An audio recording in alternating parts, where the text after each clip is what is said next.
Ce qui compte dans la politique étrangère que je veux conduire, c'est que la France défende ses intérêts. Et les intérêts de la France, c'est évidemment pas de changer d'alliance. Quelle caricature!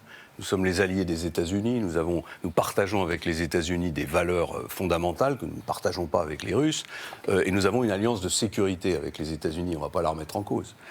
En revanche, je considère que la politique qui est conduite depuis 4 ans maintenant par François Hollande à l'égard de la Russie est absurde.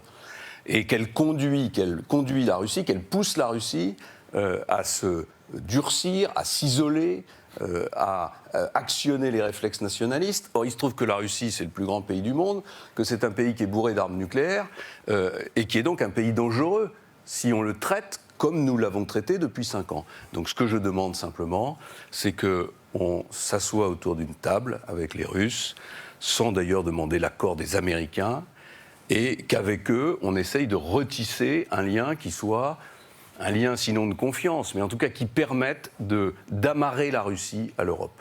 Le vrai danger pour l'Europe, ce n'est pas la Russie. Le vrai danger pour l'Europe, il est économique et il s'appelle le continent asiatique. Ce n'est pas un danger militaire, mais c'est un danger en termes de domination de l'économie mondiale. Est-ce que c'est intelligent, avec une politique de sanctions qui n'a servi strictement à rien, sinon à ruiner les agriculteurs français, que de pousser la Russie à la fois à la faute sur le plan diplomatique et en même temps vers l'Asie? Je pense que cette politique a échoué et qu'il faut donc le reconnaître. Bien sûr que je n'approuve pas l'occupation de la Crimée, d'ailleurs comme on pourrait se poser la question de l'indépendance du Kosovo, qui était en rupture totale avec les lois, avec le droit international. Je veux que la question de la Crimée elle soit traitée en respect du droit international. Donc il faudra qu'il y ait une négociation dans le respect du droit international entre l'Ukraine et la Russie.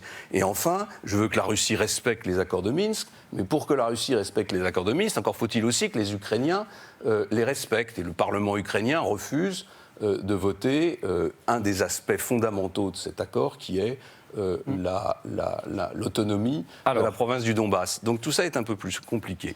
Quelques questions politiques, si vous le voulez bien. Peut-être un mot sur la Syrie quand même, parce que... Alors, rapidement, parce qu'on en a beaucoup parlé lors des précédents débats, et donc on a compris vos positions aussi non, on ne les a pas compris, parce que j'entends régulièrement dire François Fillon est pour Bachar el-Assad. Qu'est-ce que ça veut dire? C'est pas ce qu'on a dit. Bon, je dis simplement que je constate que la politique que nous avons menée depuis 4 ans a échoué, que la guerre civile n'a fait que se renforcer, avec son cortège de violence et de morts. Il y a évidemment beaucoup de morts parmi les rebelles. Il y en a aussi parmi les soldats du régime. Il y en a 80 000 parmi les soldats du régime. C'est une guerre civile dans toute son horreur et sans règle comme toutes les guerres civiles. Est-ce que la politique qu'on a conduite a permis de mettre un terme à cette violence? Non.